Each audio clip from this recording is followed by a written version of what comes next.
Hey there, friends, and welcome back to another 3-Minute Thoughts. My name is Derek, and in the next 3 minutes, we're going to take a look at 1 Chronicles chapters 7 through 10.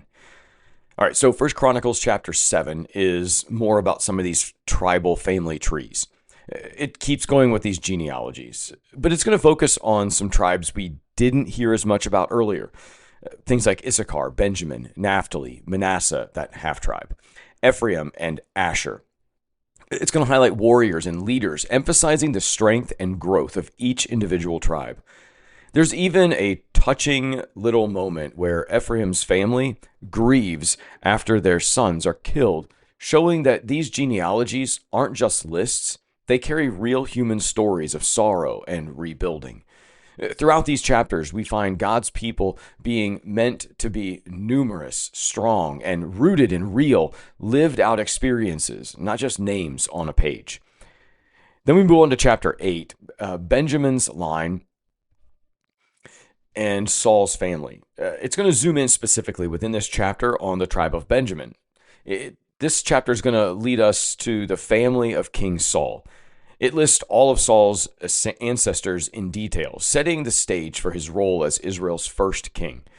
There's a lot of emphasis on warriors again, reminding us that these tribes were not just for show, they were battle ready.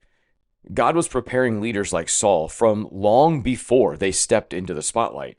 His story started generations prior to these people coming on the scene. Then in chapter 9, it's going to jump ahead in time to after Israel's exile, listing the groups of people who returned to Jerusalem, priests and Levites, gatekeepers, and other officials. It shows how carefully God's people tried to rebuild what was lost, restoring temple worship and community life.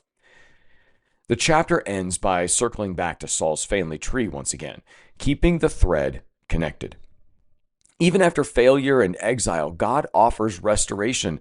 The returnees are a living sign of God's ongoing faithfulness. Then as we close out our time together today in chapter 10, the tragic end of Saul, that's kind of what's in the spotlight. Chapter 10 is going to tell that sad story of Saul's death. The Philistines attack Israel, and Saul, wounded and desperate, falls on his own sword to avoid capture. His sons are killed as well. The writer is clear. Saul died because he was unfaithful to God, especially for consulting a medium, the witch of Endor, instead of seeking the Lord's help. After Saul's death, the kingdom is handed over to David.